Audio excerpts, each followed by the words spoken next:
दोस्तों, आज की कहानी है भारत और पाकिस्तान की उस जंग की जो मैदान पर नहीं बल्कि साजिशों के दम पर लड़ी गई। भारत को खबर मिली कि पाकिस्तान चुपके चुपके न्यूक्लियर बॉम्ब बनाने की कोशिश कर रहा है। अगर वो कामयाब हो गया तो पूरा साउथ एशिया आग में झुलस जाएगा। भारत की खुफिया एजेंसी रा इस खतरे को रोकने के लिए अपने एक बेहतरीन एजेंट को पाकिस्तान भेजती है।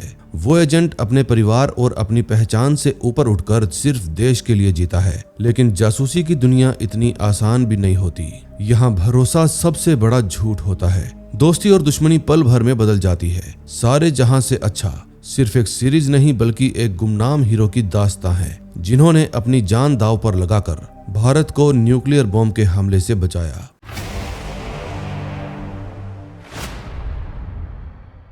फर्स्ट एपिसोड में हमें साल 1966 के दशक की कहानी दिखाई जाती है। एक रेडियो इंटरव्यू के अंदर भारत के सबसे बड़े साइंटिस्ट होमी जहांगीर भाभा से पूछा जा रहा था कि आप इंडिया को न्यूक्लियर पावर क्यों बनाना चाहते हैं। भाभा जवाब देते हैं कि समय के साथ साथ हमें भी और देशों की तरह बदलना पड़ेगा। अगर हम भारत को सुरक्षित रखना चाहते हैं तो न्यूक्लियर पावर का इस्तेमाल करके न्यूक्लियर बॉम्ब बनाना ही होगा। अगर देश के प्रेसिडेंट मुझे मंजूरी दे दें तो मैं वादा करता हूं आने वाले 18 महीनों के अंदर अंदर हमारे देश के पास भी न्यूक्लियर बॉम्ब होगा। लेकिन दोस्तों, भारत का ये सपना अमेरिका के CIA को मंजूर नहीं था। CIA के हेडक्वार्टर्स में ये खबर पहुंचते ही सब लोग हिल गए। अब उन्हें डर पड़ गया कि अगर भारत न्यूक्लियर पावर बन गया तो पूरे साउथ एशिया का बैलेंस बदल जाएगा।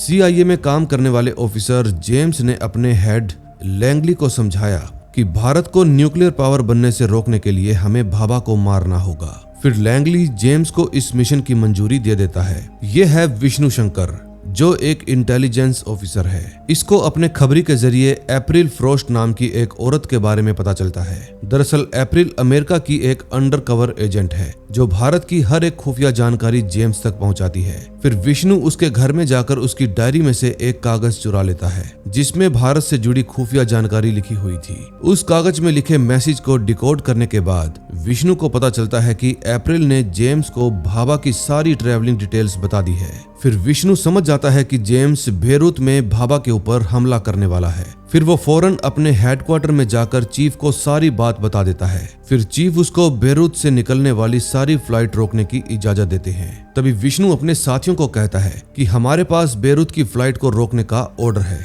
इसलिए जल्दी से वहां पर कॉल करो, तभी हम भाभा को बचा पाएंगे। फिर उनका साथी जवाब देता है कि फ्लाइट तो 15 मिनट पहले ही निकल चुकी है। ये बात सुनने के बाद विष्णु के होश उड़ जाते हैं। वहीं दूसरी तरफ भाभा की फ्लाइट में एक बॉम्ब ब्लास्ट होता है जिसकी वजह से उनकी मौत हो जाती है। इस हादसे के लिए विष्णु खुद को जिम्मेदार मानता है, क्योंकि अगर वो 15 मिनट पहले अप्रैल के भेजे हुए मैसेज को डिकोड कर लेता तो शायद आज भाभा जिंदा होते।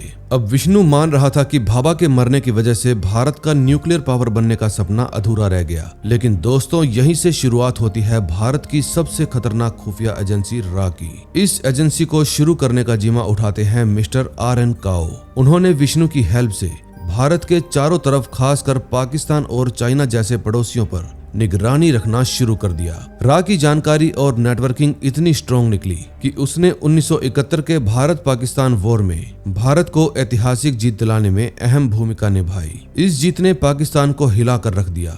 भारत के बाद दोनों देशों के बीच शांति बनाए रखने के लिए शिमला एग्रीमेंट साइन हुआ। लेकिन काओ साहब जानते थे कि पाकिस्तान अपनी हार के बाद भारत से बदला लेने के लिए जरूर कुछ करेगा। फिर उन्होंने देश की प्रधानमंत्री इंदिरा गांधी को आगाह करते हुए कहा कि मैडम, पाकिस्तान इतनी आसानी से हार नहीं मानने वाला, वो जरूर हम पर पलटवार करेगा। दूसरी तरफ पाकिस्तान का प्रधानमंत्री जुल्फिकार अली भुट्टो गुस्से में जल भुन रहा था।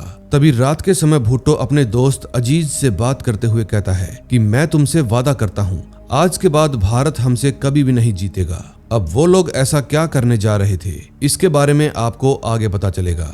अब एक तरफ देश की राजनीति और एजेंसी में उथल पुथल चल रही थी, वहीं दूसरी तरफ विष्णु की पर्सनल लाइफ भी बदलने वाली थी, क्योंकि उसके परिवार वालों ने उसकी शादी करवाने का फैसला कर लिया था। उन्होंने उसके लिए एक लड़की भी पसंद कर ली थी, लेकिन एक एजेंट की जिंदगी से उसकी पर्सनल लाइफ को अलग करना बहुत ज्यादा मुश्किल है और उसका असर आपको आगे दिखेगा। अगले सीन में हम भुट्टो को देखते हैं, जो पाकिस्तान के सबसे बेहतरीन साइंटिस्ट को एक मीटिंग में इकट्ठा करके उनसे न्यूक्लियर बॉम्ब बनाने की बात करता है। तभी पाकिस्तान का सबसे सीनियर साइंटिस्ट मुनीर खान भुट्टो से कहता है कि सर, अगर हमारी हालत भी भाभा के जैसी हो गई तो हम क्या करेंगे? ऊपर से हमारे पास इतने पैसे भी नहीं है कि हम न्यूक्लियर बॉम्ब बना सकें।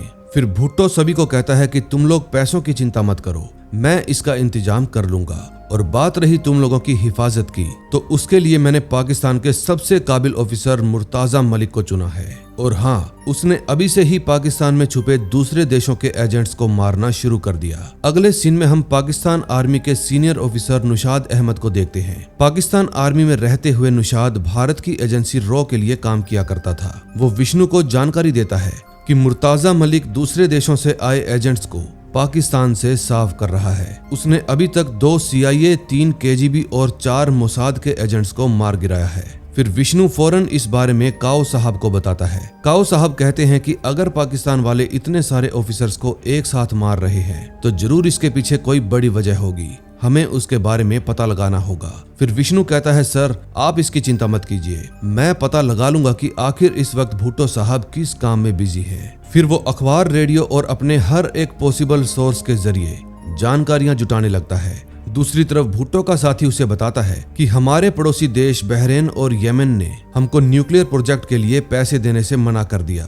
दूसरी तरफ विष्णु काओ साहब को जाकर बताता है कि पिछले कुछ दिनों में पाकिस्तान सरकार पूरे दुनिया भर में फैले अपने पाकिस्तानी साइंटिस्ट को अपने देश में बुलाकर अलग अलग यूनिवर्सिटी के अंदर प्रोफेसर के तौर पर नौकरी दे रहे हैं। इन सभी यूनिवर्सिटी के अंदर न्यूक्लियर पावर के बारे में पढ़ाया जाता है और यही नहीं, उन सभी प्रोफेसर को बहुत सारे पैसे भी दिए जा रहे हैं। ये सब जानकारी हाथ लगने के बाद विष्णु और काओ साहब समझ जाते हैं कि पाकिस्तान जरूर कुछ बड़ा करने वाला है। अगले सीन में हम फिर से भुट्टो को देखते हैं, जो अपने एक और पड़ोसी देश लीबिया में जाकर वहां के डिक्टेटर मुआम्मिर गद्दाफी से मिलता है और उनको अपने प्लान के बारे में बताता है। गद्दाफी भुट्टो को न्यूक्लियर बॉम्ब बनाने के प्रोजेक्ट के लिए $20 मिलियन देने की मंजूरी देता है। अगले सीन में हम काओ साहब को हंगरी में मोसाद एजेंसी के चीफ बैन के साथ बातें करते हुए देखते हैं। फिर बैन उनको बताता है कि भुट्टो कई दिनों से अपने पड़ोसी देशों में आना जाना कर रहे हैं और यही नहीं, पाकिस्तान अपने मुल्क के बहुत बड़े गांव के इलाके को भी साफ करवा रहा है। वो इलाका लगभग 200 स्क्वायर किलोमीटर के एरिया में फैला हुआ है, जिससे हम अंदाजा लगा सकते हैं कि भुट्टो न्यूक्लियर बॉम्ब बनाने की तैयारी कर रहा है। ये बात सुनते ही काओ साहब के होश उड़ जाते हैं। फिर वो बैन से पूछते हैं कि आखिर अमेरिका पाकिस्तान को ऐसा करने से रोक क्यों नहीं रहा। फिर बैन जवाब देता है कि अमेरिका वाले भुट्टो को ज्यादा इज्जत नहीं देते, उन्हें लगता है कि वो बस बड़े बड़े वादे करता है, ऊपर से पाकिस्तान के पास न्यूक्लियर बॉम्ब को बनाने के लिए पैसा भी नहीं है। ये बात सुनने के बाद काओ साहब कहते हैं कि अगर अमेरिका कुछ नहीं करेगा तो हमें ही पाकिस्तान को रोकने के लिए अपने कदम आगे बढ़ाने होंगे। मैं अपने एक काबिल ऑफिसर को पाकिस्तान में भेजकर वहां की सारी जानकारी निकलवाता हूं। फिर बैन काओ साहब को समझाता है कि आप अपने सबसे अच्छे ऑफिसर की बजाय किसी ऐसे ऑफिसर को भेजिए जो देश के लिए मरने तक को तैयार हो जाए। फिर काओ साहब इस काम के लिए विष्णु को चुनते हैं, क्योंकि उसी ने अभी तक पाकिस्तान के बारे में काफी सारी जानकारी निकाली थी। वो विष्णु को कहते हैं कि पाकिस्तान न्यूक्लियर बॉम्ब बनाने की तैयारी कर रहा है। अगर वो अपने इस प्लान में कामयाब हो गया तो एक आखिरी वर्ल्ड वार शुरू हो जाएगी, क्योंकि पाकिस्तान अपने सभी पड़ोसी देशों को न्यूक्लियर बॉम्ब बेचकर पैसे कमाएगा। अब मैं तुम्हारी पोस्टिंग इस्लामाबाद में कर रहा हूँ, तुम्हें पाकिस्तान को न्यूक्लियर बॉम्ब बनाने से रोकना होगा। अगर तुम अपने इस मिशन में नाकामयाब हुए तो इसका अंजाम भारत के साथ साथ दुनिया के बाकी देशों को भी झेलना पड़ेगा। ये बात सुनकर विष्णु काओ साहब से पूछता है कि क्या भारत कभी अपना न्यूक्लियर बॉम्ब बना पाएगा।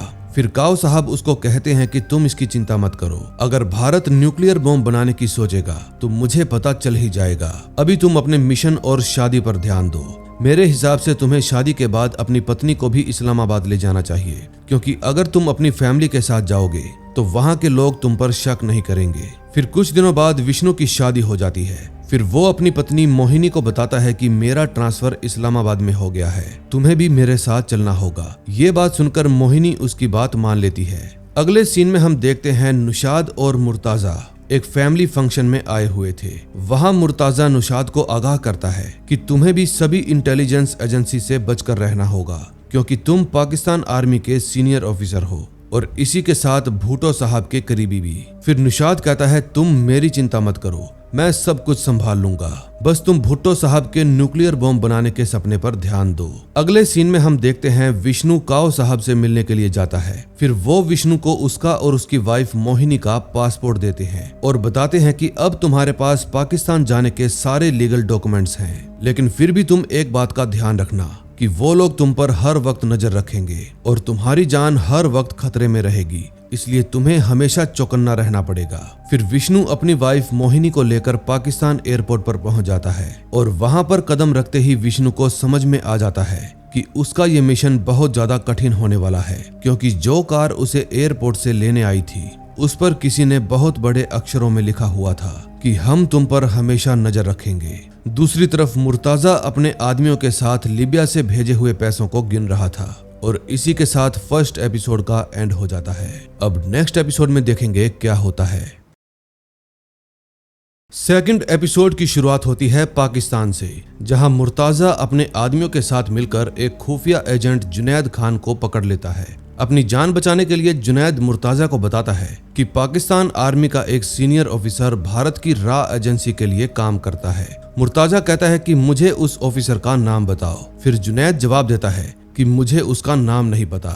फिर जानकारी न मिलने पर मुर्ताजा जुनैद को मार देता है। अगले सीन में हम विष्णु को देखते हैं जो कि इस्लामाबाद पहुंच गया था। फिर विष्णु का साथी ऑफिसर गोविंद उसको पाकिस्तान में मौजूद सीक्रेट एजेंट्स की रिपोर्ट देता है। विष्णु को पता चलता है कि पाकिस्तान में नुशाद खान के अंडर कई एजेंट्स काम करते हैं, जिनके नाम है नायक, जुनैद खान, रफीक अहमद और वकार अहमद। फिर विष्णु गोविंद से कहता है कि मैं चाहता हूं तुम मेरी नुशाद के साथ एक मीटिंग फिक्स करो, मुझे उससे कुछ जरूरी बात करनी है। विष्णु उसके आगे कुछ और बोल पाता, इससे पहले ही एक और ऑफिसर वहां पर आकर सबको बताता है कि जुनैद 2 दिन से कहीं गायब हो गया है। हम उससे कांटेक्ट करने की कोशिश कर रहे हैं, लेकिन उसका कोई भी अता पता नहीं है। रा को अभी तक इस बात की खबर नहीं थी कि मुर्ताजा ने जुनैद को मार दिया है, लेकिन विष्णु और गोविंद को शक हो गया था कि आईएसआई अब बहुत ज्यादा एक्टिव हो चुकी है।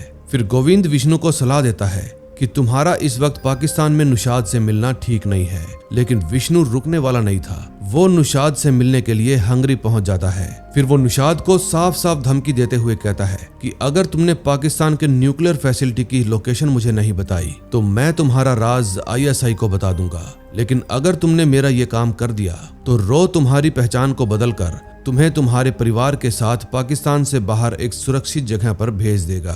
फिर जानकारियां पता लगाने के लिए नुशाद पाकिस्तान के secretary of defence Abid Khan के ऑफिस में पहुंच जाता है, लेकिन वहां पर काफी सारी छानबीन करने के बाद भी नुशाद को न्यूक्लियर फैसिलिटी के बारे में कुछ भी पता नहीं चलता। तभी जब नुशाद अदीब खान के ऑफिस से जाने लगता है तो उसकी मुलाकात मुर्ताजा से हो जाती है। फिर मुर्ताजा नुशाद को बताता है कि पाकिस्तान का कोई सीनियर ऑफिसर हमारी जानकारी रो तक पहुंचा रहा है। ये बात सुनने के बाद नुशाद अब और भी ज्यादा सतर्क हो जाता है, क्योंकि वो ऑफिसर ये खुद था। अगले सीन में हम मुर्ताजा को अपने आदमियों के साथ बातें करते हुए देखते हैं। तभी उसका दामाद गुलाम उसे विष्णु और मोहिनी के बारे में बताता है। फिर मुर्ताजा कहता है कि ये आदमी शक्ल से ही भोला दिखता है, लेकिन हकीकत में इसकी पहचान कुछ और ही होगी। मुझे पूरा शक है कि ये रो का सीक्रेट एजेंट है।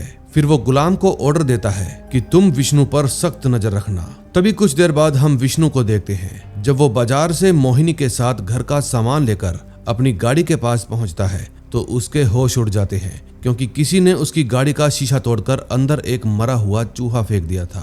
अब विष्णु समझ जाता है कि ये आईएसआई वालों की धमकी है। फिर घर जाकर विष्णु इंटरनेशनल रॉ एजेंट विक्रम दीवान से बात करता है। विक्रम दीवान के जरिए उसे पता चलता है कि पाकिस्तान पेरिस में बड़े पैमाने पर हथियारों का सौदा कर रहा है। फिर वो फौरन ये खबर काओ साहब को बताता है। खबर मिलने पर काओ साहब उसको कहते हैं कि तुम विक्रम की हेल्प से ये पता लगाओ कि आखिर पाकिस्तान किन हथियारों की डील कर रहा है। दूसरी तरफ नुशाद अपनी फैमिली का सारा सामान पैक कर रहा था। तभी उसकी बीवी तबस्सुम उससे पूछती है कि आखिर हम पाकिस्तान से बाहर क्यों जा रहे हैं। फिर नुशाद जवाब देता है कि तुम्हें इससे कोई मतलब नहीं, 1-2 दिन में मेरा काम यहाँ पर खत्म हो जाएगा और फिर जैसे ही हमारे पास पासपोर्ट आए हम लोग यहाँ से निकलकर सुरक्षित जगह पर चले जाएंगे। अब वो इसके आगे कुछ और बोल पाता इससे पहले ही वहाँ पर मुर्ताजा आ जाता है। दरअसल वो नुशाद को अपनी बेटी के जन्मदिन का न्योता देने आया था। घर में बहुत सारे बैग देकर मुर्ताजा पूछता है कि भाईजान आखिर ये सारी पैकिंग किस लिए हो रही है। फिर नुशाद उसके आगे बहाना बनाकर बात को टाल देता है। फिर मुर्ताजा कहता है कि मुझे अदीब खान सर के घर पर जाकर न्योता देना है, इसलिए मैं चलता हूँ। ये बात सुनते ही नुशाद उसको कहता है कि तुम बाकी के घरों में जाकर अपना काम पूरा करो, लेकिन अदीब खान सर के घर पर न्योता देने मैं जाऊंगा, क्योंकि मुझे वैसे भी उनके घर पर किसी जरूरी काम से जाना है, इसलिए लगे हाथ मैं तुम्हारा न्योता भी दे दूंगा। अगले सीन में हम नुशाद को अदीब खान के घर पर देखते हैं। फिर मौका मिलते ही वो वहाँ की तलाशी करना शुरू कर देता है। कुछ ही देर में उसके हाथ बहुत ही खुफिया जानकारी लग जाती है। फिर वो तुरंत उनकी फोटो खींचकर उन्हें अपने पास रख लेता है। फिर रात को मुर्ताजा खुद विष्णु के घर पर जाकर मोहिनी से मिलता है और ढेर सारी बातें करता है। तभी वहाँ पर विष्णु भी पहुँच जाता है। फिर मुर्ताजा उसे शादी की बधाई देते हुए कहता है कि मैं तुम्हारे लिए एक तोहफा लेकर आया हूँ, तुम उसे जरूर देखना। अभी तो मैं चलता हूँ, लेकिन हमारी मुलाकात बार बार होती रहेगी। फिर विष्णु जब उस तोहफे को खोलकर देखता है तो उसे उसके अंदर एक मैसेज मिलता है। मैसेज को पढ़कर विष्णु समझ जाता है कि अब ISI उसके पीछे पड़ चुकी है। अगले सीन में हम नुशाद को देखते हैं, जो अपने एक भरोसेमंद दुकानदार एजेंट वकार को न्यूक्लियर फैसिलिटी से जुड़ी हुई जानकारी देने में कामयाब हो जाता है। लेकिन मुर्ताजा और उसके आदमी नुशाद के कम्युनिकेशन सिग्नल को डिटेक्ट कर लेते हैं। अब उनके पास भी वो सारी जानकारी पहुंच जाती है जो नुशाद ने वकार को दी थी। वो जानकारी कोड लैंग्वेज में भेजी गई थी, इसलिए मुर्ताजा उसे अपने आदमियों के पास डिकोड करने के लिए भेज देता है। अब इससे पहले कि वो लोग नुशाद की लोकेशन का पता लगा पाते, उनका कनेक्शन टूट जाता है, लेकिन वकार का कनेक्शन अब भी चालू था। फिर मुर्ताजा अपने ऑफिसर की हेल्प से उनकी लोकेशन पता लगा लेता है और गुलाम को वहां पर जाने को कहता है। फिर जल्दी ही गुलाम इस्लामाबाद के सेक्टर 7 में पहुंच जाता है और उसके साथ ही वहां की सभी दुकानों को चेक करने लगते हैं। तभी कुछ ही देर में गुलाम को वकार की दुकान और उसका कम्युनिकेशन डिवाइस भी मिल जाता है। तभी मुर्ताजा गुलाम को कहता है कि अब से तुम इस दुकानदार पर नजर रखना शुरू कर दो। मैं ये देखना चाहता हूँ कि आखिर उससे खुफिया जानकारी लेने के लिए कौन आता है। अगले सीन में हम रा एजेंट सुखबीर को देखते हैं, जो रफीक अहमद के नाम से पाकिस्तान के अंदर एक ब्रोकर बनकर रह रहा था। रफीक को ऑर्डर मिलता है कि वो वकार की दुकान में जाकर वहां से नुशाद की भेजी हुई इंफॉर्मेशन को लेकर आए। फिर कुछ ही देर में रफीक वकार की दुकान के बाहर पहुंच जाता है। जब वो उससे मिलने के लिए अंदर जाता है तो उसकी नजर ISI के एक ऑफिसर पर पड़ जाती है। फिर उनको देखकर वो अपना रास्ता बदल लेता है। रफीक से पहले जो लोग भी उस दुकान के अंदर गए थे, गुलाम उन्हें पकड़ने के लिए अपने आदमियों के साथ दौड़ पड़ता है, लेकिन बदकिस्मती से उसके हाथ सिर्फ वकार ही लगता है। उस समय रफीक दूर से खड़ा खड़ा ये सब कुछ देख रहा था। फिर वो तुरंत विष्णु को फोन करके कहता है कि वकार पकड़ा गया।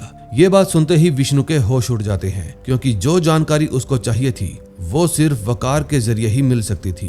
फिर रफीक का फोन कटते ही विष्णु को पता चलता है कि नुशाद के नकली पासपोर्ट तैयार हो चुके हैं, लेकिन रा को अभी तक वो जानकारी नहीं मिली जिसके लिए उन्होंने नुशाद को पासपोर्ट देने का वादा किया था। इसलिए विष्णु पासपोर्ट को अपने पास ही रख लेता है और तय करता है कि नुशाद से खुफिया जानकारी मिलने के बाद ही वो पासपोर्ट उसे देगा।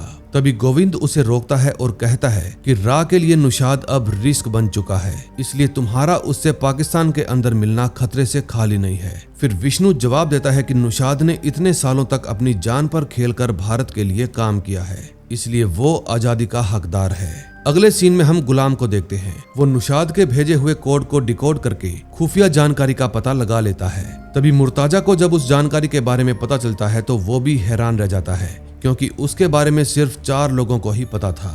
अब ये जानकारी क्या है ये भी हमें जल्दी ही पता चल जाएगा। फिर मुर्ताजा गुलाम को कहता है कि अब तुम उन 4 लोगों पर नजर रखो जिन जिनको इसके बारे में पता है। तभी हम नुशाद को देखते हैं, जो एक दुकान में जाकर चुपचाप से एक लिफाफे को लेकर अपने घर चला जाता है। उसे लग रहा था कि लिफाफे के अंदर पासपोर्ट होंगे, लेकिन लिफाफे के अंदर से उसको रात के शो की 2 टिकटें मिलती है। फिर वो अपनी पत्नी को कहता है कि जरूर मेरी भेजी हुई जानकारी अभी तक रो के पास नहीं पहुंची, इसीलिए अब मुझे फिल्म शो में जाना पड़ेगा। असल में दोस्तों, ये सारा प्लान विष्णु का था। वो नुशाद से एक ऐसी जगह पर मिलकर जानकारी लेने वाला था जहां कोई भी उन पर शक ना करे। तभी रात होते ही विष्णु मोहिनी को लेकर सीधा सिनेमा हॉल में पहुंच जाता है। दूसरी तरफ मुर्ताजा अपनी फैमिली के साथ बैठकर खाना खा रहा था। तभी उसकी बेटी रुखसार उसे बताती है कि नुशाद अंकल का परिवार यूरोप जाने की तैयारी कर रहा है। ये बात सुनने के बाद मुर्ताजा थोड़ा हैरान हो जाता है और तभी उसे याद आता है कि जब वो अपनी बेटी के जन्मदिन का न्योता देने के लिए उसके घर पर गया था तब वो बहुत सारे बैग पैक कर रहा था। तभी अचानक से उसके दिमाग में एक बात घूमने लगती है कि नुशाद ही पाकिस्तान आर्मी का वो सीनियर ऑफिसर हो सकता है जो रो के लिए काम करता है। अब उसे सारी बात समझ में आ जाती है कि नुशाद ही रो को पाकिस्तान की सारी खुफिया जानकारी दे रहा है। फिर वो तुरंत ही नुशाद के घर पर फोन करके पूछताछ करता है। तभी उसे पता चलता है कि नुशाद इस वक्त सिनेमा हॉल में फिल्म देखने गया है। फिर वो तुरंत ही अपनी पूरी टीम को लेकर सिनेमा हॉल पहुंच जाता है। अब वो नुशाद को पकड़ पाएगा या नहीं, ये हम नेक्स्ट एपिसोड में देखेंगे। थर्ड एपिसोड की शुरुआत मुर्ताजा और उसके आदमियों से होती है, जो कि सिनेमा हॉल के अंदर पागलों की तरह नुशाद को ढूंढ रहे थे। लेकिन तभी फिल्म के बीच में इंटरवल हो जाता है। मौके का फायदा उठाकर नुशाद और विष्णु एक दूसरे से मिलते हैं। फिर नुशाद अपनी खींची हुई खुफिया तस्वीरों की फिल्म रोल विष्णु के हाथ में थमा देता है और विष्णु उसे एक मैसेज देता है कि तुम्हारा पासपोर्ट बाथरूम की सीट के ऊपर रखा हुआ है। फिर नुशाद फौरन वहां से जाकर पासपोर्ट ले लेता है। लेकिन जब वो वहां से बाहर जाने लगता है तो मुर्ताजा और उसके आदमी बाथरूम में आकर नुशाद को अरेस्ट कर लेते हैं। तभी विष्णु भी जल्दी से अपने ऑफिस में आकर उस फिल्म रोल की तस्वीरों को अपनी मशीन के जरिए बाहर निकाल लेता है। उनको देखकर विष्णु के होश उड़ जाते हैं। फिर वो तुरंत काओ साहब को फोन करके बताता है कि पाकिस्तान वाले न्यूक्लियर रिएक्टर नहीं बना रहे, बल्कि वो तो उसे खरीद रहे हैं। ये बात सुनने के बाद काओ साहब भी हैरान रह जाते हैं। तभी विष्णु उनको कहता है कि मुर्ताजा ने नुशाद को भी पकड़ लिया है। फिर काओ साहब कहते हैं कि अब नुशाद हमारे किसी काम का नहीं है, इसलिए तुम उसकी चिंता करना छोड़ दो। तुम सिर्फ ये पता लगाने पर ध्यान दो कि आखिर वो है कौन जो पाकिस्तान को न्यूक्लियर रिएक्टर बेच रहा है। अगले सीन में हम भुट्टो को देखते हैं, जो मुर्ताजा को कहता है कि हमारे बहुत सारे पैसे दांव पर लगे हैं, लेकिन अभी तक मेरा न्यूक्लियर बॉम्ब बनाने का सपना पूरा नहीं हुआ। मैं अब और इंतजार नहीं कर सकता। फिर मुर्ताजा कहता है कि सर, हम इस फील्ड में नए हैं, मैं अपने तरीके से काम कर रहा हूँ। हमें सबसे पहले इंटरनेशनल मार्केट में अपनी इज्जत बढ़ानी पड़ेगी और हम उस पर भी काम कर रहे हैं। कई सारी फ्रेंच आर्म्स कंपनियां हैं जो हमारे साथ काम करने में दिलचस्पी दिखा रही है, क्योंकि उनको पता है कि हमारे अकाउंट में बहुत सारे पैसे हैं। आप चिंता मत कीजिए, मैं जल्दी ही अपने प्लान को पूरा कर लूंगा। फिर वो भुट्टो को नुशाद के बारे में भी बताता है। ये बात सुनकर भुट्टो कहता है कि तुम्हें नुशाद के साथ जो करना है करो, मुझे तुम पर पूरा भरोसा है। फिर कुछ देर बाद मुर्ताजा नुशाद के पास पहुंच जाता है और पूछता है कि भाईजान, आपने अपने मुल्क को धोखा क्यों दिया? आपकी ऐसी क्या मजबूरी थी? फिर नुशाद बताता है कि रो एजेंसी के पास मेरे बेटे अल्तमाज की कुछ तस्वीरें हैं। फिर नुशाद बताता है कि मेरा बेटा होमोसेक्सुअल है, यानी कि वो लड़कों को पसंद करता है, और रो एजेंसी के पास मेरे बेटे की कुछ तस्वीरें हैं। अगर मेरे बेटे की तस्वीरें बाहर आ गई तो वो पूरे तरीके से टूट जाएगा। मैंने अपने पूरे परिवार की इज्जत को बचाने के लिए रो का साथ दिया। मैं जानता हूँ मेरी गलती की सजा मौत है और मैं इसके लिए पूरी तरह से तैयार हूँ। बस तुम मेरे मरने के बाद मेरे बेटे अल्तमाश का ख्याल रखना। फिर मुर्ताजा रोते हुए अपनी गन निकालकर नुशाद को मार देता है। अगले सीन में हम रॉ एजेंट विक्रम को देखते हैं, जो पेरिस के अंदर मोसाद की सबसे अच्छी एजेंट मारिया से मिलने आया था। फिर वो उसको बताता है कि चार्ल्स नाम का एक फ्रेंच डीलर पाकिस्तान के साथ बेहद खतरनाक आर्म्स की डीलिंग कर रहा है और इस डील के लिए पाकिस्तान ने अपने ISI ऑफिसर बिलाल को चुना है। फिर मारिया ये सारी जानकारी लेने के बाद क्लब में पहुंच जाती है, जहां पर वो चार्ल्स पहले से ही मौजूद था। फिर मारिया उसको अपने झांसे में फंसाकर बेहद खुफिया जानकारी की कुछ तस्वीरें लेकर उनको विष्णु के पास भेज देती है। उन तस्वीरों को देखने के बाद विष्णु को बिलाल और चार्ल्स के बीच में एक बड़ा कनेक्शन मिलता है और वो कनेक्शन था BFCI बैंक। इस बैंक के जरिए ही आर्म्स डीलिंग के पैसों को ट्रांसफर किया जा रहा था। अब कहने को तो BFCI एक बैंक था, लेकिन वो लोग अंडरग्राउंड होकर मनी लॉन्ड्रिंग किया करते थे। अगले सीन में हम विष्णु को देखते हैं, जो कि अपने ऑफिस में था। फिर वो गोविंद को कहता है कि अगर हमें आर्म्स डीलर का पता लगाना है तो इसके लिए हमारे पास BFCI के लोंडर्स होने चाहिए, यानी कि बैंक के सारे ट्रांजैक्शन की डिटेल। फिर गोविंद बताता है कि इस्लामाबाद के अंदर भी BFCI की एक ब्रांच है। अगर हमें वहां से लोंडर्स मिल जाएं तो हमारा ये काम आसान हो जाएगा। फिर विष्णु इस काम के लिए रफीक को चुनता है, क्योंकि वो पाकिस्तानियों के साथ अच्छी तरह से घुल मिल गया था। विष्णु उसको बताता है कि तुम्हें BFCI बैंक के मैनेजर परिजाद हैदर का इस्तेमाल करके वहां से 6 महीने पुराने लोंडर्स की जानकारी पता लगानी है। परिजाद का पाकिस्तान आर्मी वालों के साथ बहुत उठना बैठना है और तुम्हारी भी वहां पर अच्छी पहचान है, इसलिए तुम इस चीज का इस्तेमाल करके लोंडर्स के बारे में पता लगा सकते हो। फिर सारी बातें सुनने के बाद रफीक विष्णु को कहता है कि मैं ये काम नहीं करूंगा। फिर विष्णु कहता है कि अगर तुमने हमारा ये काम कर दिया तो मैं डिपार्टमेंट से कहकर तुम्हारे लिए एक प्राइवेट नेटवर्क का इंतजाम कर दूंगा, जिससे तुम कभी भी अपनी माँ से बात कर सकते हो।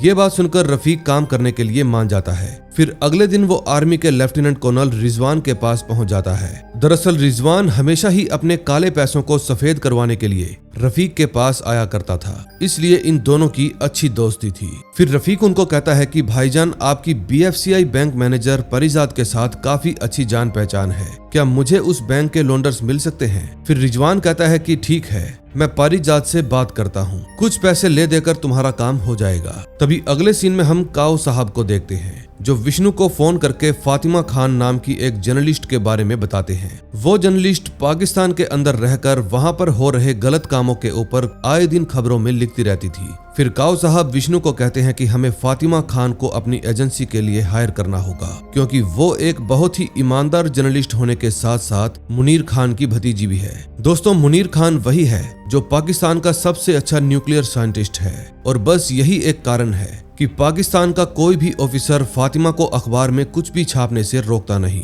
फिर विष्णु काऊ साहब को कहता है कि अगर फातिमा ईमानदार है तो वो अपने मुल्क को धोखा देकर हमारे साथ काम नहीं करेगी। फिर काऊ साहब कहते हैं कि ये सारा काम मैं तुम पर छोड़ता हूँ, तुम्हें कुछ भी करके फातिमा को हमारे साथ काम करने के लिए मनाना होगा। अगले सीन में हम विष्णु को मॉस्को के NPT समिट में देखते हैं। वहाँ हर एक देश के बेहतरीन जर्नलिस्ट मौजूद थे। उस समय फातिमा भी वहीं पर मौजूद थी। वो भारत के एक्सटर्नल अफेयर मिनिस्टर राजा गोपालन का इंटरव्यू लेना चाहती थी, लेकिन राजा गोपालन उसके सवालों का कोई भी जवाब नहीं देते। तभी उसकी मुलाकात विष्णु से हो जाती है और वो उसको कहता है कि मैं तुम्हारा इंटरव्यू राजा गोपालन के साथ फिक्स करवा सकता हूँ। फिर थोड़ी देर तक बातचीत करने के बाद फातिमा और विष्णु के बीच में दोस्ती हो जाती है। दूसरी तरफ रफीक बहुत सारे पैसे लेकर एक पार्टी में पहुंचता है जहां पर रिजवान ने उसको बुलाया था। वहां पर बैंक मैनेजर पारिजात भी मौजूद थे। फिर बातों बातों में रिजवान रफीक को बताता है कि इस पार्टी के अंदर पाकिस्तान का सबसे अच्छा ऑफिसर मुर्ताजा भी मौजूद है। अब उसका नाम सुनते ही रफीक डर के मारे पार्टी से भाग जाता है। फिर नेक्स्ट डे रिजवान उसके ऑफिस में आकर पूछता है कि कल रात तुम पार्टी से चले क्यों गए? रफीक जवाब देता है कि भाईजान, आप तो जानते ही हो मैं पैसों की हेराफेरी करता हूँ, जो कि इलीगल काम है। मुर्ताजा जैसे ईमानदार ऑफिसर का नाम सुनने के बाद मैं डर गया था, इसीलिए मुझे पार्टी से जाना पड़ा। फिर रिजवान कहता है कोई बात नहीं, जो हो गया उसे भूल जाओ, फिलहाल मैंने पारिजात से बात कर ली है, थोड़े और ज्यादा पैसे लेकर वो हमें लेजर दे देगा। अब कुछ दिनों के अंदर ही रफीक उन सभी लेजर्स को चुपचाप से विष्णु के ऑफिस में पहुंचाने लगता है। विष्णु और उसका पूरा स्टाफ हर एक फाइल की अच्छे से छानबीन करते हैं, लेकिन उन्हें ऐसी कोई भी ट्रांजैक्शन नहीं मिलती जिसके जरिए वो लोग न्यूक्लियर रिएक्टर के डीलर्स का पता लगा सके। अब काफी दिनों तक इस पर काम करने के बाद विष्णु के दिमाग में एक बात आती है कि जब जब बिलाल पाकिस्तान से पेरिस गया है, तब तक पेरिस वाले BFCI बैंक के अंदर काफी सारे पैसों का ट्रांजैक्शन हुआ है। फिर विष्णु कहता है कि अगर हम पेरिस वाली ब्रांच के लेजर को चेक करें तो शायद हमें डीलर्स के बारे में पता चल जाएगा।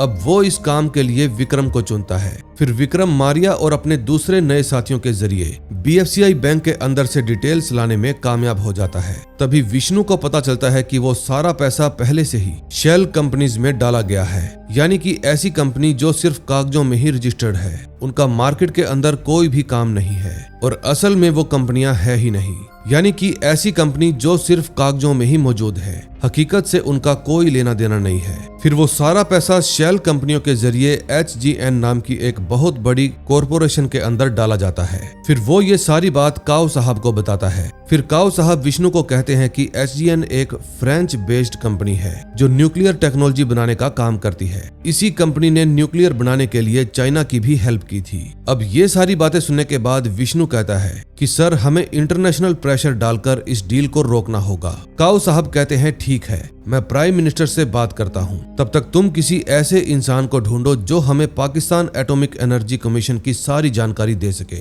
फिर विष्णु जवाब देता है कि सर, मुझे लगता है कि फातिमा हमारे साथ काम करने के लिए तैयार हो जाएगी। अब नेक्स्ट एपिसोड में देखेंगे कि विष्णु पाकिस्तान को आर्म्स डील करने से रोक पाएगा या नहीं। फोर्थ एपिसोड में हम देखते हैं फातिमा के न्यूज़पेपर ऑफिस में इनकम टैक्स डिपार्टमेंट की रेड पड़ जाती है। फिर फातिमा उनको कहती है कि आप बेवजह मेरे ऑफिस में आकर जांच नहीं कर सकते, लेकिन इनकम टैक्स ऑफिसर उन्हें बताते हैं कि हमारे पास आपके खिलाफ जांच करने के लीगल नोटिस हैं। हमें पता लगा है कि आप इनकम टैक्स फ्रॉड कर रही हैं, इसलिए हमें चुपचाप अपना काम करने दीजिए। ये सब देखकर फातिमा को बहुत गुस्सा आता है। तभी वो ऑफिसर कहता है कि आप बहुत ज्यादा खुशकिस्मत हैं कि आपके चाचा मुनीर खान हैं। आप हर रोज अखबार में मुल्क के खिलाफ कुछ न कुछ लिखती रहती हैं, लेकिन फिर भी आप बिल्कुल सही सलामत हैं, क्योंकि आपके चाचा का भुट्टो साहब के साथ बहुत अच्छा रिश्ता है। पाकिस्तान में आपके जैसे और भी जर्नलिस्ट थे जिन्होंने मुल्क के खिलाफ काफी कुछ लिखा, लेकिन कुछ ही दिनों में उनका नामो निशान तक मिटा दिया गया। दरअसल फातिमा के ऑफिस में ये रेड रफीक ने डलवाई थी। उसी ने इनकम टैक्स ऑफिसर को पैसे देकर ये रेड डलवाई ताकि फातिमा के ऊपर सरकारी दबाव डाल सके।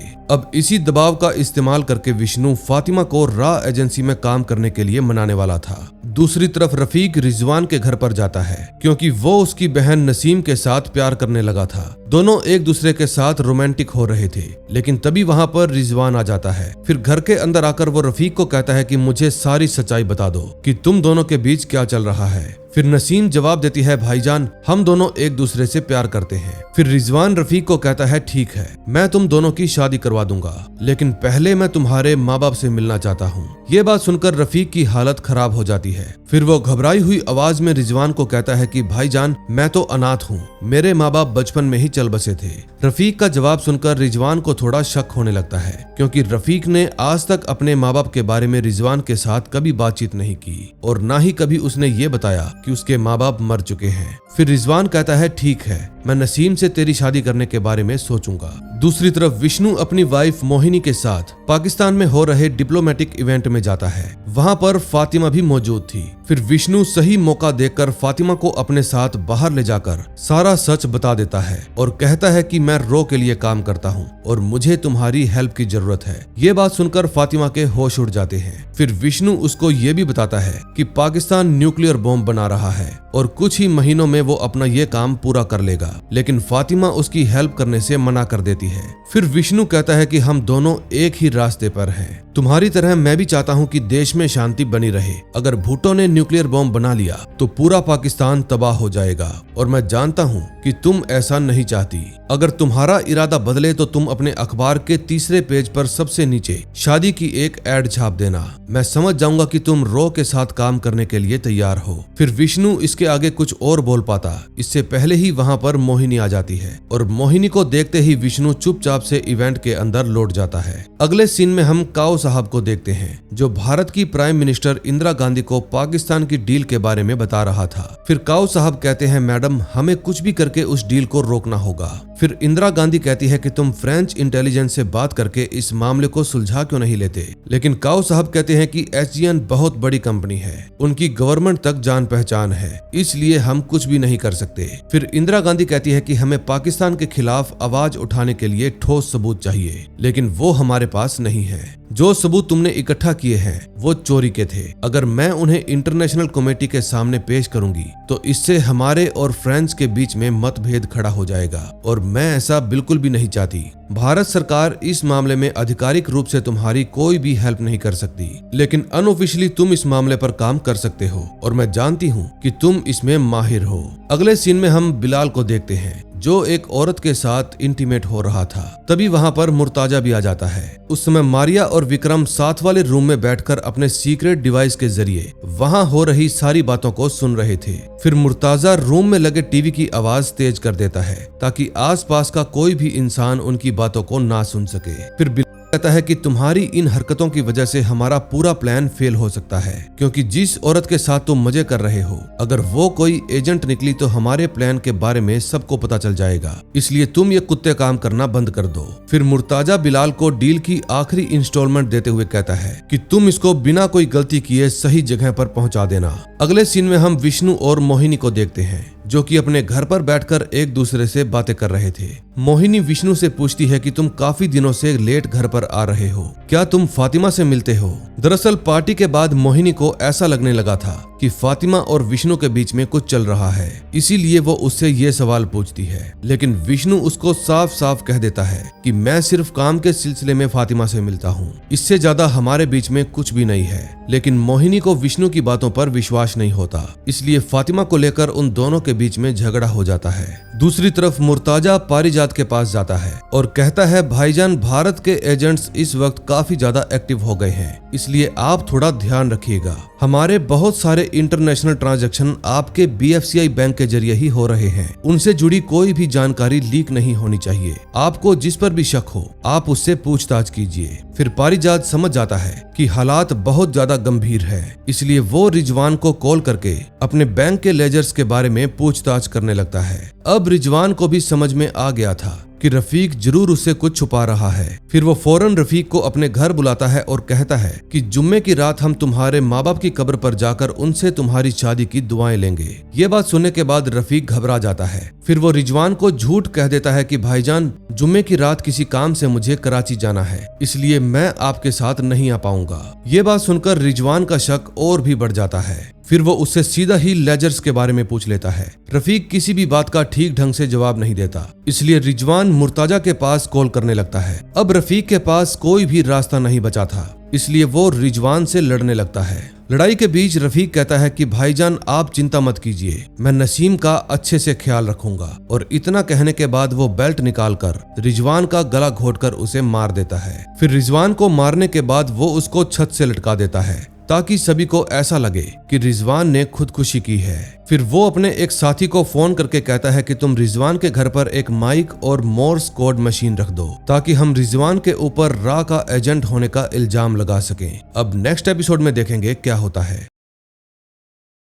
5th एपिसोड की शुरुआत में हमें 4 साल पहले की कहानी दिखाई जाती है। तभी हम देखते हैं कि विष्णु पंजाब के एक शहर पठानकोट के पुलिस स्टेशन में जाकर रफीक उर्फ सुखबीर से मिलता है। उस समय सुखबीर जेल के अंदर बंद था क्योंकि उसने हांगकांग की एक कंपनी के शेयर्स में इन्वेस्ट किया था, लेकिन बाद में वो कंपनी किसी मिलिटेंट ग्रुप की निकली, जिसकी वजह से भारत की गवर्नमेंट ने उसको टेररिस्ट समझकर जेल में डाल दिया। विष्णु सुखबीर के पास आकर कहता है कि मैं तुम्हें इस जेल से आजाद करवा सकता हूँ। तुम्हारे ऊपर जो 50,000 रुपए का कर्जा है वो भी उतर जाएगा और तुम्हारी माँ जो इस वक्त बुरी हालत में है उसकी जिंदगी भी सुधर जाएगी। बस शर्त ये है कि तुम्हें भारत की इंटेलिजेंस एजेंसी रॉ के लिए 5 साल तक काम करना होगा। सुखबीर पूछता है कि आखिर मुझे करना क्या होगा। फिर विष्णु जवाब देता है कि तुम्हें वही करना है जो तुम हमेशा करते आए हो। तुम्हें एक ब्रोकर बनकर पाकिस्तान में रहकर हमारे लिए वहां की जासूसी करनी होगी।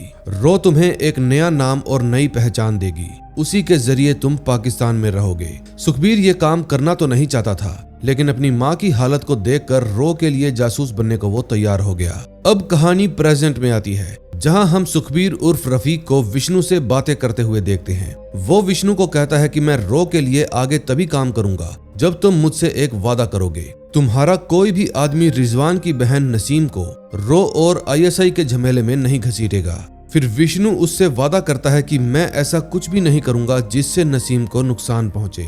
फिर रफीक नसीम के पास पहुंच जाता है। उस समय वो बहुत बुरे तरीके से रो रही थी। फिर रफीक उसको शांत करवाने की कोशिश करता है, लेकिन तभी वहां पर मुर्ताजा और उसके आदमी आ जाते हैं। मुर्ताजा अपने आदमियों को रिजवान के घर की तलाशी लेने का ऑर्डर देता है। रफीक कहता है कि आप इनके घर की तलाशी क्यों ले रहे हो, ये तो खुद ही पाकिस्तान आर्मी के ऑफिसर हैं। फिर मुर्ताजा का एक आदमी जवाब देता है कि रिजवान पाकिस्तान के साथ गद्दारी कर रहा था, हमें शक है कि वो रॉ के लिए काम किया करता था। तभी थोड़ी देर तक छानबीन करने के बाद मुर्ताजा के आदमी को रिजवान के बैग में से कुछ ट्रांसमीटर और मोर्स कोड मशीन मिल जाती है। फिर मुर्ताजा गुस्से में कहता है कि मुझे तो समझ में नहीं आ रहा कि भारत के एजेंट्स हमारे मुल्क में कहां तक छुपे हुए हैं। अब तो मुझे हर किसी पर शक होने लगा है। फिर रफीक मुर्ताजा के पास आकर कहता है कि मुझे नहीं लगता कि रिजवान भाईजान अपने मुल्क को धोखा दे सकते हैं। फिर मुर्ताजा जवाब देता है कि मुझे भी ऐसा ही लग रहा है, जरूर किसी ने रिजवान को मारकर उसे फंसाने की कोशिश की है, क्योंकि मैं जानता हूँ वो अपने मुल्क को लेकर एकदम ईमानदार था। फिर थोड़ी देर रफीक से बात करने के बाद मुर्ताजा वहां से चला जाता है। अगले सीन में हम देखते हैं काऊ साहब वाशिंगटन DC गए हुए थे, क्योंकि वो यहाँ अमेरिका के secretary of state Henry Alfred से मिलने आए थे। तभी काऊ साहब हेनरी को बताते हैं कि पाकिस्तान एटॉमिक बॉम्ब बनाने की कोशिश कर रहा है। अगर वो अपने इस सपने में कामयाब हो गया तो पूरी दुनिया में तबाही मच जाएगी। ये सब सुनने के बाद हेनरी जवाब देता है कि भारत ने अभी तक NPT पर साइन नहीं किए हैं। अगर भारत खुद न्यूक्लियर बनाने का सपना देख रहा है तो फिर हम पाकिस्तान को क्यों रोकें। दरअसल NPT एक ऐसी टेरिटरी है जिसको इंटरनेशनल लेवल पर लागू किया गया था ताकि अलग अलग देशों को न्यूक्लियर वेपन बनाने से रोका जा सके। अब काओ साहब हेनरी को समझाते हैं कि भारत सरकार न्यूक्लियर बॉम्ब बनाने में कोई भी दिलचस्पी नहीं ले रही, लेकिन हेनरी उसको कहता है कि अगर आप सच बोल रहे हैं तो एनपीटी पर साइन क्यों नहीं कर देते। काओ साहब कहते हैं ठीक है, मैं प्राइम मिनिस्टर मैडम से बात करके एनपीटी पर साइन करने की कोशिश करवाऊंगा। फिर जब काओ साहब वहां से जाने लगते हैं तो हेनरी उनको कहता है ठीक है, मैं भी आपकी हेल्प करने की कोशिश करूंगा। अगले सीन में हम विष्णु को देखते हैं जो कि पाकिस्तान की न्यूक्लियर डील के बारे में पता करने की कोशिश कर रहा था, लेकिन उसका हर एक आइडिया फेल होता जा रहा था। तभी विष्णु के दिमाग में बिलाल को लेकर एक खतरनाक आइडिया आता है। फिर वो विक्रम को कहता है कि तुम बिलाल को किडनैप क्यों नहीं कर लेते, हमारे पास डील की जानकारी निकलवाने का बस यही एक रास्ता बचा है। रात के समय जब बिलाल मजे से दारू पी रहा था तब मारिया उसके पास आकर अपना जादू चलाती है और उसको एक कमरे में ले जाकर बेहोशी का इंजेक्शन लगा देती है। फिर विक्रम के बाकी साथी बिलाल को किडनैप करके अपने अड्डे पर ले आते हैं। फिर विक्रम उसको टॉर्चर करके एसजीएन और पाकिस्तान की डील के बारे में पूछता है। काफी देर तक अपना समय बर्बाद करने के बाद विक्रम को सिर्फ इतना ही पता चलता है कि एसजीएन और पाकिस्तान की डील हो गई है और न्यूक्लियर रिएक्टर के पार्ट्स कभी भी पाकिस्तान में पहुंच सकते हैं। लेकिन विष्णु को इतनी सी जानकारी से कोई फायदा नहीं होता, इसलिए वो रफीक को कहता है कि तुम बिलाल के बेटे को किडनैप करने का एक नकली फोटो खींचकर विक्रम के पास भेज दो। फिर रफीक फौरन इस काम को पूरा करने के लिए बिलाल के बेटे के स्कूल में पहुंच जाता है। वहीं दूसरी तरफ मुर्ताजा को बहुत ज्यादा टेंशन हो रही थी क्योंकि उसके पास अभी तक बिलाल का कोई भी फोन नहीं आया था। वो अपने एक ऑफिसर को कहता है कि बिलाल के होटल में फोन करके पता लगाओ कि क्या वो अपने कमरे में है। दूसरी तरफ रफीक बिलाल के बेटे को अपनी बातों में फंसाकर उसके किडनैप होने जैसा एक नकली फोटो खींचकर विक्रम के पास भेज देता है। जब बिलाल को इस बारे में पता चलता है तो वो रोते हुए विक्रम को कहता है कि तुम मुझसे जो भी पूछोगे मैं उसका सही सही जवाब दूंगा। फिर विक्रम कहता है कि तू सबसे पहले अपने बॉस मुर्ताजा को फोन करके बता कि तू बिल्कुल सही है। फिर बिलाल जल्दी से मुर्ताजा के पास फोन करता है। बिलाल का फोन देखकर मुर्ताजा गुस्से में चिल्लाने लगता है और कहता है तू इतनी देर से मेरे फोन का जवाब क्यों नहीं दे रहा। फिर बिलाल कहता है सर आज मैंने पार्टी में बहुत ज्यादा शराब पी ली थी, इसलिए मुझे आपके फोन के बारे में पता ही नहीं चला, लेकिन आप चिंता मत कीजिए मैं बिल्कुल ठीक हूँ। फिर मुर्ताजा कहता है कि तू सारे फालतू काम छोड़कर लास्ट पेमेंट के फाइनल टर्म एंड कंडीशन को लॉक कर दे ताकि हम अपने प्लान को आगे बढ़ा सके। फोन काटने के बाद बिलाल विक्रम को सारी सच्चाई बताने लगता है और कहता है कि हमने एसजीएन के साथ पूरे 50 मिलियन US की डील की है। इतने सारे पैसे के बदले में वो हमें न्यूक्लियर रिएक्टर देंगे। फिर उस न्यूक्लियर रिएक्टर के सभी पार्ट्स ओशियन शिपमेंट के जरिए पाकिस्तान तक लाए जाएंगे। फिर विक्रम पूछता है कि मुझे उस शिपमेंट की डेट बताओ। बिलाल कहता है कि मैं अपने बेटे की कसम खाता हूँ, मुझे डेट के बारे में कुछ भी नहीं पता क्योंकि मुर्ताजा सारे काम बहुत ही खुफिया ढंग से करता है। उस समय विक्रम के जरिए विष्णु भी ये सारी बातें सुन रहा था और ये बात सुनकर उसको बहुत ज्यादा गुस्सा आ जाता है क्योंकि बिलाल को किडनैप करने के बाद भी वो ये तक पता नहीं लगा पाया कि आखिर न्यूक्लियर रिएक्टर किस तारीख को पाकिस्तान में पहुंचेगा। तभी अगले दिन मुर्ताजा के पास बिलाल के मारे जाने की खबर मिलती है। फिर गुलाम उसे एक फोटो देते हुए कहता है कि सर बिलाल को आखिरी बार मोसाद की सबसे अच्छी एजेंट मारिया के साथ देखा गया था।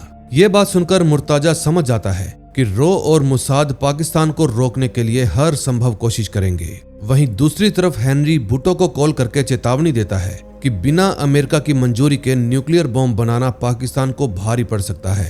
तभी भुट्टो भी मुर्ताजा के पास आकर उसे बताता है कि बिलाल मारा गया और ऊपर से हेनरी मुझ पर न्यूक्लियर बॉम्ब ना बनाने के लिए प्रेशर डाल रहा है। हमारे सारे पैसे दांव पर लग गए हैं, मुझे तो समझ में नहीं आ रहा कि तुम क्या कर रहे हो। फिर मुर्ताजा कहता है सर मैं जानता हूँ इन सब के पीछे भारत का हाथ है, लेकिन आप चिंता मत कीजिए, हम जल्दी ही अपना प्लान पूरा कर लेंगे। ये बात सुनने के बाद भुट्टो कहता है कि हेनरी कैसे न कैसे करके हमारी डील को तोड़ना चाहता है। ऐसे में सही यही रहेगा कि न्यूक्लियर रिएक्टर के सभी पार्ट्स जल्दी से जल्दी पाकिस्तान की जमीन पर पहुंच जाएं, ताकि हम न्यूक्लियर बॉम्ब बना सके।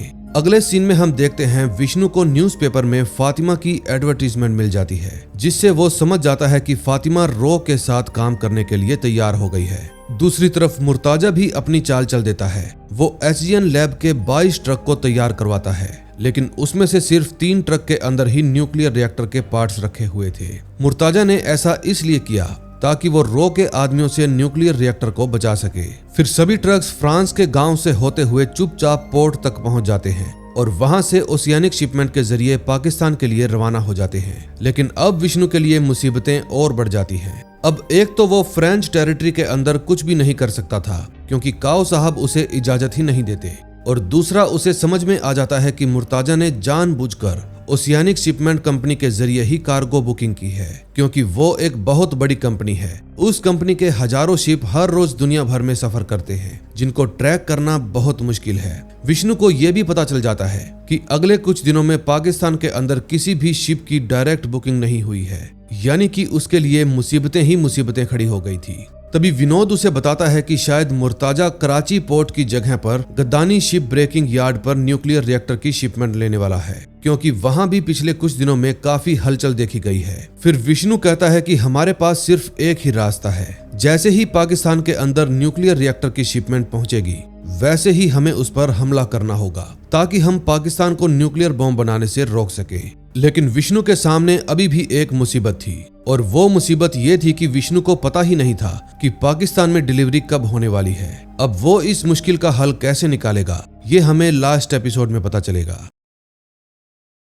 6th एपिसोड यानी कि लास्ट एपिसोड में हम फातिमा को देखते हैं। तभी रफीक उसके घर पर आता है और फातिमा को एक लाइव वॉइस रिकॉर्डिंग पेन देते हुए कहता है कि जैसे ही तुम इस पेन का बटन दबाओगी लाइव रिकॉर्डिंग शुरू हो जाएगी। पाकिस्तान एटॉमिक एनर्जी कमीशन के 500 मीटर के दायरे में रॉ की एक वैन खड़ी रहेगी जो इस पेन के जरिए हो रही रिकॉर्डिंग को सीधा विक्रम तक पहुंचा देगी। लेकिन तुम इस काम को बड़ी ही सावधानी से करना, क्योंकि वहां की सिक्योरिटी बहुत हाई है। रफीक के जाते ही फातिमा तुरंत विष्णु के पास फोन करती है और कहती है कि तुम खुद मुझे रिकॉर्डिंग डिवाइस देने क्यों नहीं आए। फिर विष्णु जवाब देता है कि ISI की टीम हर वक्त मुझ पर नजर रखती है, इसलिए मेरा वहां पर आना बहुत मुश्किल था।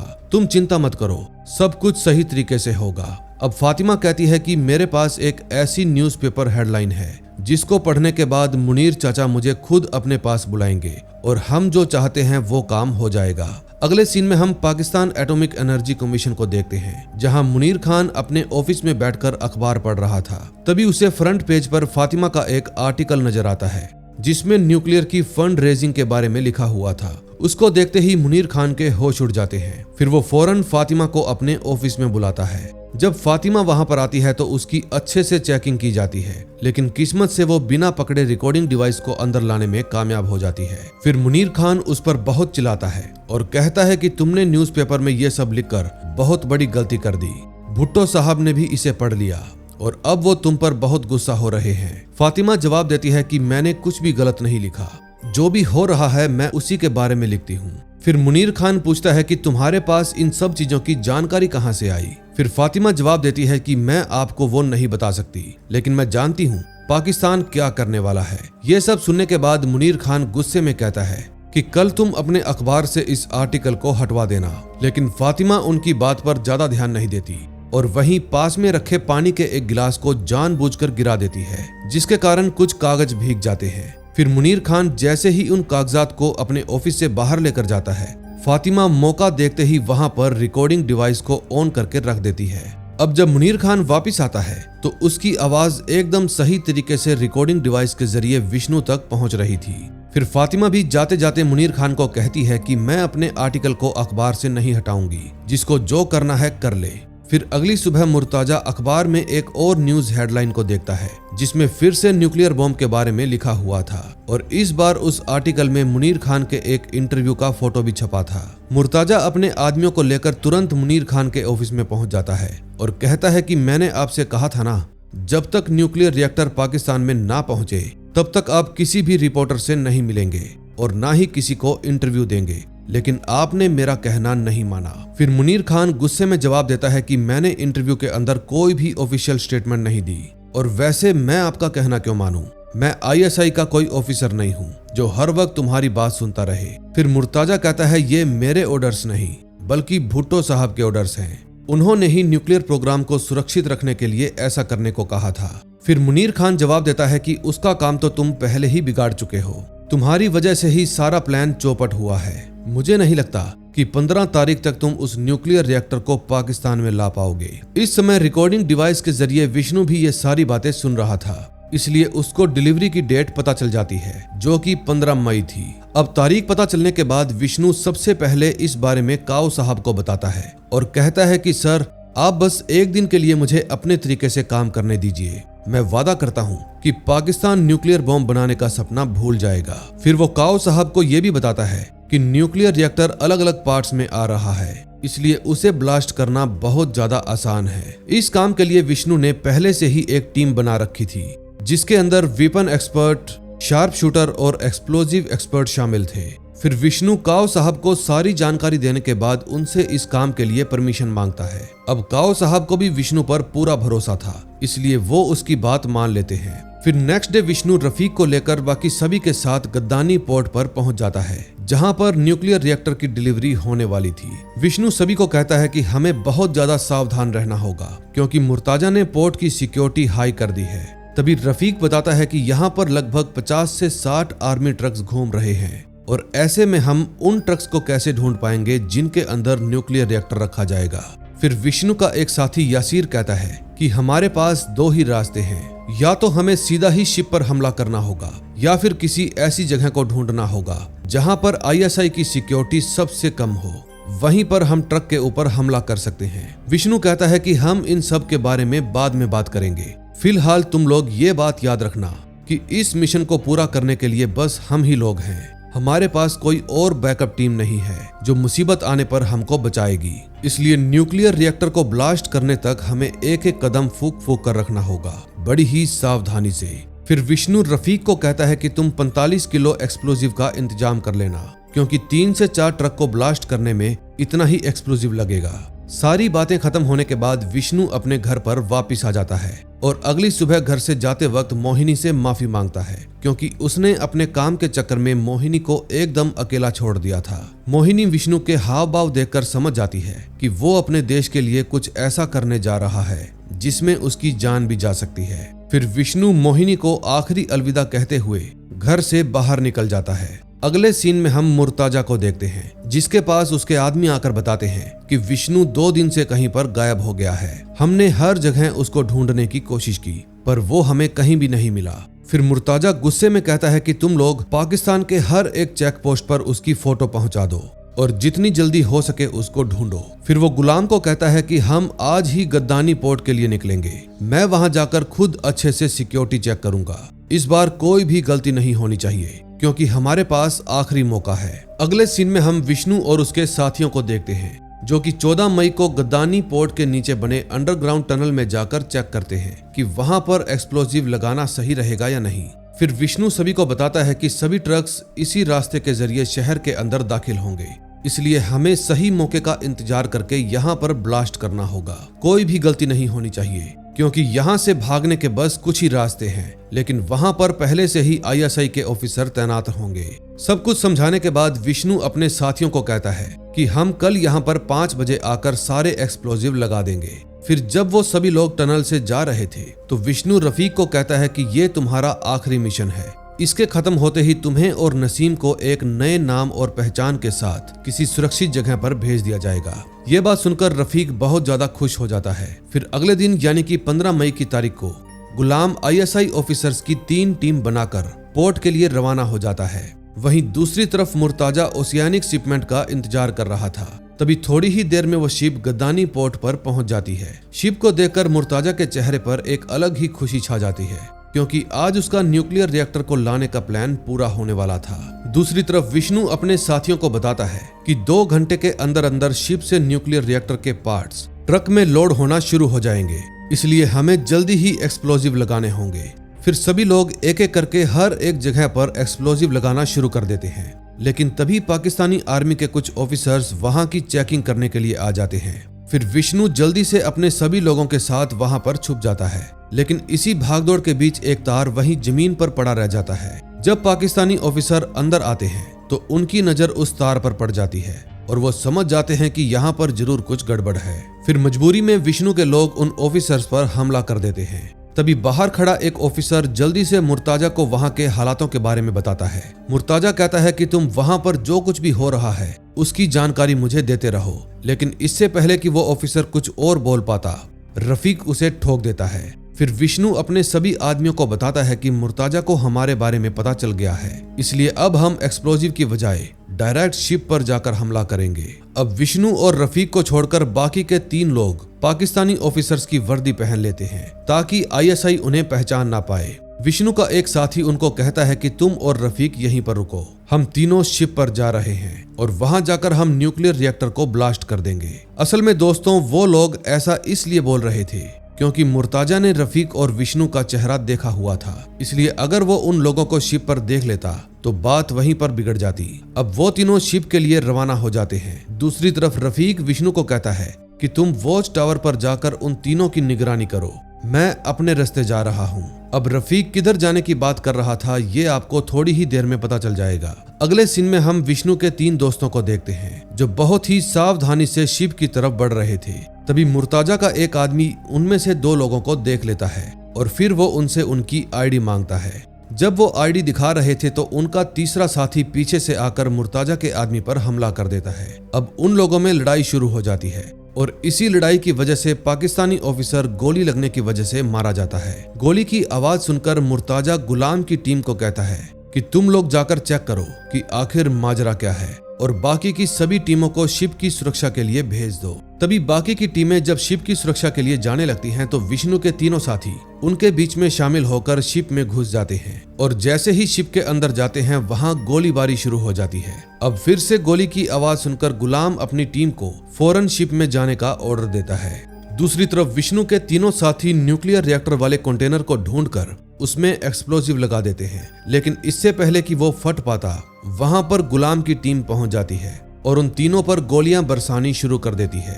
अब टाइम बहुत ही कम बचा था। गुलाम के आदमी दूसरी तरफ से आकर विष्णु के तीनों साथियों को मार गिराते हैं, जिसके बाद गुलाम जल्दी से एक्सप्लोजिव के तार काट देता है ताकि न्यूक्लियर रिएक्टर को कोई भी नुकसान ना पहुंचे।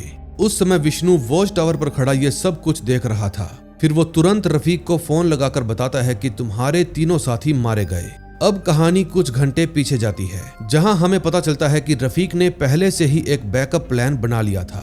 वो विष्णु को कहता है कि अगर हमारे साथी इस काम में फेल हो गए तो मैं अपनी बोट में एक्सप्लोजिव लगाकर डायरेक्ट शिप पर हमला कर दूंगा। फिर विष्णु उसको समझाता है कि ऐसा करना पागलपन होगा, लेकिन रफीक कहता है कि मेरे ऊपर भारत का बहुत बड़ा कर्ज है और वो कर्ज मैं खुद चुकाऊंगा। अगर मैं इस मिशन में मारा भी जाऊं तो तुम मेरी माँ को कह देना कि उनका बेटा देश के लिए शहीद हो गया। फिर विष्णु कहता है ठीक है। अब कहानी प्रेजेंट में आती है। जब रफीक अपनी बोट में एक्सप्लोजिव लगाकर शिप की तरफ बढ़ रहा था तो मुर्ताजा के आदमी उस पर गोलियां चलाना शुरू कर देते हैं। अब रफीक को बहुत सारी गोलियां लग जाती है, लेकिन फिर भी वो हार नहीं मानता। आखिरकार उसकी बोट शिप से टकरा ही जाती है, जिससे बहुत बड़ा धमाका हो जाता है। अब विष्णु भी ये सब देखकर हैरान था क्योंकि इतने वक्त से वो जिस मिशन को पूरा करने में लगा था आखिरकार वो मिशन पूरा हो गया, लेकिन इस मिशन में बहुत से लोगों को अपनी जान गंवानी पड़ी और यही दर्द विष्णु को अंदर ही अंदर से खाया जा रहा था। फिर न्यूक्लियर रिएक्टर के ब्लास्ट होते ही विष्णु बिना किसी की नजर में आए इस्लामाबाद के लिए रवाना हो जाता है और वहां से मोहिनी को लेकर तुरंत भारत पहुंच जाता है। कुछ महीने बीत जाने के बाद काओ साहब विष्णु को एक और मिशन के लिए इंडो चाइना बॉर्डर जाने का ऑर्डर देते हैं और इसी के साथ इस सीरीज का एंड हो जाता है। दोस्तों लास्ट लाइन से आपको समझ में आ ही गया होगा कि इस सीरीज का 2nd सीजन आने वाला है और आपको ये सीरीज कैसे लगी कमेंट में जरूर बताना। और अगर आपको मेरी एक्सप्लेनेशन अच्छी लगी हो तो प्लीज वीडियो को लाइक करके चैनल को सब्सक्राइब कर देना। हम मिलेंगे ऐसी ही और मजेदार सीरीज के साथ। Till then bye bye.